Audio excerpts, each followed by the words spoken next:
शहर से दूर घने जंगलों और घुमावदार पहाड़ी रास्तों के बीच एक वीरान हवेली खड़ी थी। गांव के लोग उसे लाल घूंघट हवेली कहते थे।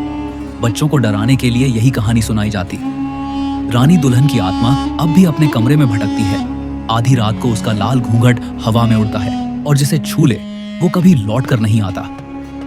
कई सालों पहले इस हवेली में रानी नाम की लड़की की शादी हुई थी। शादी का जश्न पूरे इलाके में चर्चा का विषय था।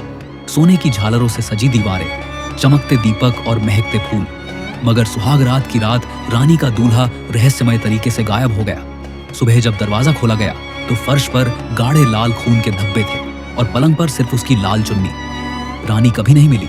उसके बाद से हवेली वीरान हो गई। सालों बाद शहर के 4 दोस्त रिया, अर्पित, करण और सिमर किस्सों से भरे इस रहस्य को सुलझाने निकले। वे सभी हॉरर पॉडकास्ट चलाते थे और असली डरावनी जगहों पर जाकर रिकॉर्डिंग करना उनका शौक था। एक ठंडी बादलों से भरी रात को वे जीप लेकर जंगल से होते हुए उस हवेली पहुंचे। बिजली दूर आसमान में चमक रही थी। हवेली की टूटी खिड़कियों से आती हवा सीटी बजा रही थी, जैसे कोई फुसफुसा रहा हो। मुड़ जाओ। अंदर कदम रखते ही लकड़ी की सीढ़ियां चरमराईं। पुरानी दीवारों पर लगी पेंटिंग्स की आंखें जैसे उनका पीछा कर रही थी। रिया ने कैमरा ऑन किया और धीमी आवाज में रिकॉर्डिंग शुरू की। यहां तो हर चीज जीवित लग रही है, सिमर ने फुसफुसाते हुए कहा। हम बस उस लाल घूंघट वाले कमरे तक जाएंगे और वापस। करण ने हिम्मत दिखाने की कोशिश की। वे टॉर्च की रोशनी में चलते हुए ऊपर की मंजिल तक पहुंचे। गलियारे के अंत में भारी लकड़ी का दरवाजा था जिस पर जंग लगी कीलें ठुकी थी। यही वह कमरा था।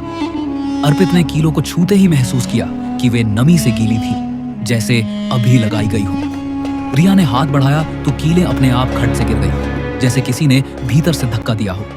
दरवाजा चरमराता हुआ खुला। अंदर पुराना पलंग था, बीच में धूल और मकड़ी के जाले।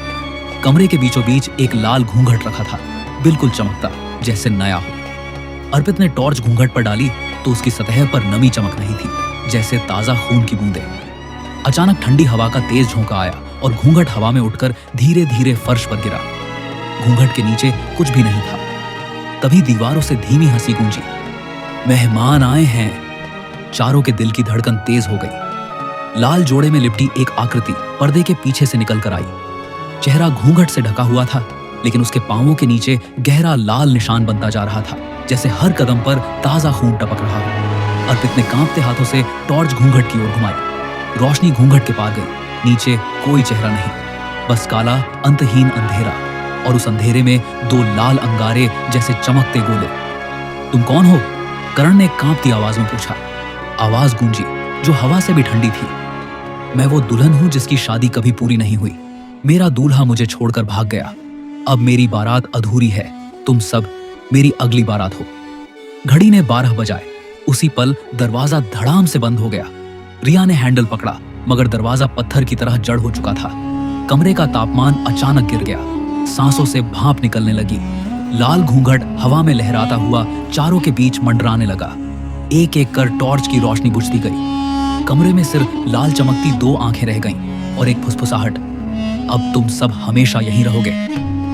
अगली सुबह गांव वालों को अगले दिन दरवाजा फिर से बाहर से कील ठोककर बंद मिला। जब उन्होंने डरते डरते खोला तो कमरे में कोई नहीं था। बस पलंग पर 4 लाल घूंघट करीने से रखे थे। हर घूंघट पर सुनहरी धागे से उन 4 दोस्तों के नाम काढ़े हुए।